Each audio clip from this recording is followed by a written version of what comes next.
안녕하세요. 오랜 미국 생활에 이제는 한글이 조금은 낯설고 어색하네요. 다소 표현이 서툴러도 이해해 주시기 바랍니다.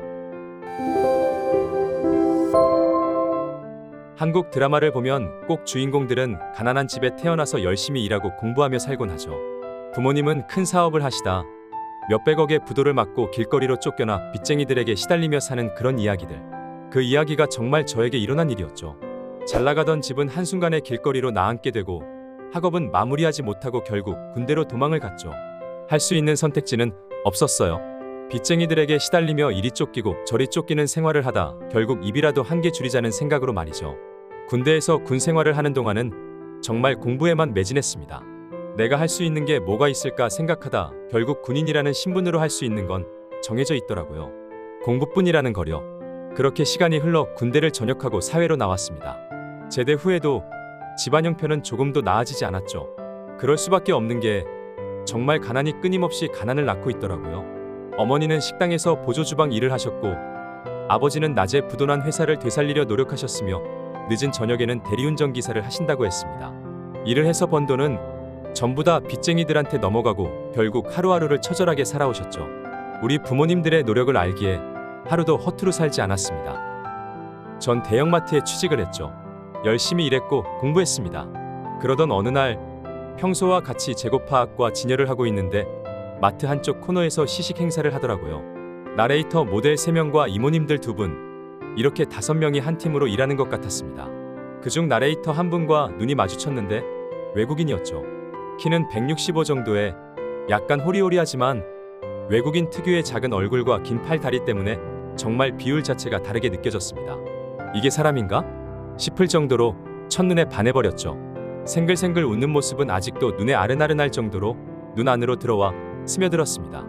왜 마트 시식 코너에 가면 대부분 아주머니들이 시식 코너를 많이 이용하고 남자들은 멀찍이 떨어져 있는 게 정상이죠. 하지만 그날만큼은 달랐습니다. 남성분들이 시식 코너를 더 많이 이용하고 있었죠. 전 무언가에 홀린 듯 손님인 척 그녀에게 다가가 이것저것 물어보곤 했죠. 그녀는 한국에서 오랜 생활을 했는지 한국말이 조금은 어색했지만 대화하는데 전혀 문제는 없었습니다. 물론 저도 공부를 열심히 해서 영어에는 자신 있었죠. 바보 같은 생각이지만 내가 그녀를 만나기 위해 영어 공부를 했나 싶은 생각도 들었습니다. 그녀는 나레이터 모델답지 않게 말하는 모습에 수줍음이 아주 많아 보였습니다. 처음으로 그날 회사에 일찍 퇴근한다고 하고 전 그녀가 퇴근하기를 기다렸습니다. 저 멀리서 평상복으로 갈아입은 그녀가 나오는 모습이 보이자 저는 급하게 그녀에게 뛰어갔죠. 무슨 생각이었는지 전 그 자리에서 그녀에게 고백했습니다. 첫눈에 반했습니다. 저와 사귀어 주세요. 라고 말이죠. 조금은 당황한 듯한 그녀는 허둥지둥한 모습을 보였습니다. 후에 얘기를 들어보니 그날 그녀도 내 눈빛에 이상한 그 무언가를 느꼈다고 했죠. 전 그렇게 그녀의 연락처를 받았습니다. 첫 만남은 바로 그 다음 날이었죠. 우린 다시 마트에서 만났습니다. 그녀는 일주일 정도 행사를 한다고 했죠. 전 그 일주일 동안 어떻게든 그녀를 내 여자로 만들어야겠다는 생각만 들었습니다. 정말 그녀를 놓치고 싶지 않았기 때문이죠. 진짜 드라마나 영화에 나오는 첫눈에 반하는 사랑이란 걸 처음 느껴봤던 것 같습니다. 하루가 멀다 하고 그녀에게 데이트 신청을 했어요. 결국 그녀와 첫 데이트 약속을 받던 날은 이제야 내가 살아있는 것 같은 기분을 느꼈습니다. 그녀와의 첫 데이트에 전 모든 걸 이야기했습니다. 자라온 환경과 지금 상황들, 앞으로 내가 어떻게 살아갈 거라는 것 등 재미없는 이야기를 그녀는 진지하게 끝까지 들어주더라고요. 그녀는 어린 나이에 철이 든 내 모습이 너무 좋다고 책임감 강한 내 모습이 마음에 든다고 했죠. 우린 그렇게 아주 가난한 사랑을 시작했습니다. 그녀는 캐나다에서 온 교환 학생이었죠. 그녀의 집안 환경도 넉넉지 않았기에 그녀는 아르바이트를 하며 생활비를 벌고 있었습니다. 우린 서로의 환경을 정확하게 이해하고 서로를 배려하며 또 서로를 도우며 지냈습니다. 그녀는 지금의 가난한 저에게 부담을 주고 싶지 않았던 것 같아요. 우리의 데이트 중 식사의 대부분은 초등학교 앞 떡볶이집에서 했습니다. 외국인인 그녀는 맵고 달콤한 떡볶이를 너무 좋아했습니다. 그녀는 커피숍에서 커피 마시는 것도 하지 말자며 우린 자판기 커피만을 마셨습니다. 제 월급날에는 10,000원짜리 커플링에 그녀는 정말 고맙다며 서럽게 울었죠. 그날의 제 가슴은 먹구름이 잔뜩 낀 하늘처럼 울먹이는 심정이었죠. 불평 한 번 없는 정말 저에게 배려가 깊은 그녀였습니다. 하지만 그때부터였을까요? 좋은 것 한번 해주지 못하고 받기만 하며 지내온 우리의 시간에 미안함만 쌓여 갔던 것 같습니다. 전 부모님과 같이 빚을 갚으며 공부까지 하고 있었기에 그녀를 만나서 데이트하는 시간은 점점 줄어들었죠. 그러던 어느 날 그녀는 조금씩이지만 저에게 생활비를 보내주기 시작하더라고요. 받지 않았습니다. 그녀의 생활도 힘든 걸 알기에 전 받을 수 없었죠. 그날 처음으로 그녀에게 화를 냈던 것 같아요.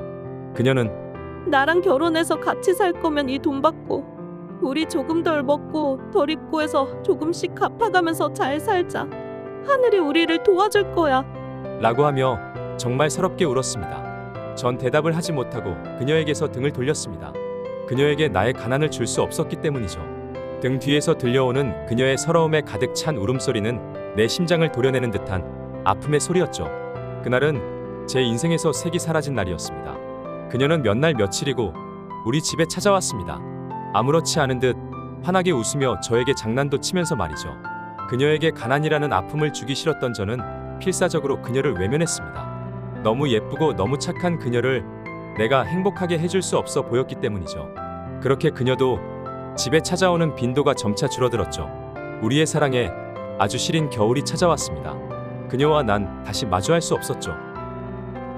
시간이 흘러 아버지 사업이 잘 풀리기 시작하면서 우리 집은 다시 돈이 돌기 시작했습니다. 우리 가족은 다 같이 끌어안고 울었습니다.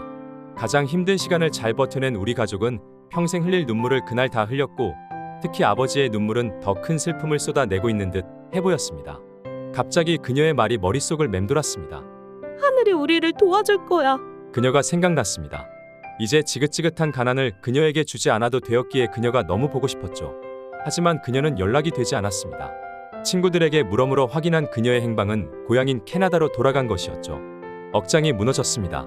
하늘이 우리를 도와줄 거야 란 말이 머릿속에서 떠나지 않고 계속해서 맴돌았죠. 아버지는 저에게 유학을 권했습니다. 빚 때문에 제대로 하지 못한 공부를 하면 어떻겠냐는 아버지의 말이었죠. 전 그녀가 없는 한국이 싫었고 결국 미국으로 유학을 떠나게 되었죠. 미국에서 어학 코스를 마친 후 전략 협상 분야를 공부했습니다. 한국에서는 전문 양성 과정이 없어서 블루오션이 될 수 있다고 생각했습니다. 국내엔 전문가가 너무 희귀했었죠. 미국 생활을 하는 동안에는 정말 열심히 공부만 했습니다. 지난 힘든 날의 습관 때문인지 그녀를 잊기 위함인지 정말 처절하게 공부했죠. 그렇게 유학을 마치고 집에 돌아왔을 때 제 인생엔 다시금 색이 돌아왔습니다. 그녀를 보내고 색을 잃어 회색이었던 나의 세상이 이제 다시 색이 돌아왔죠. 캐나다에서 그녀의 편지가 집으로 도착했습니다. 부모님께서 대신 답장을 해주었다고 하더라고요. 지금 미국에서 유학 중이고 끝나면 캐나다로 갈 테니 조금만 기다려 달라고요. 그녀는 흔쾌히 기다려준다는 답장을 보내고 제가 캐나다로 찾아갈 수 있게 연락처를 같이 보내주었습니다. 바로 내일 전 그녀를 만나러 갑니다. 우리 사랑 끝까지 영원할 수 있게 응원해주세요. 감사합니다.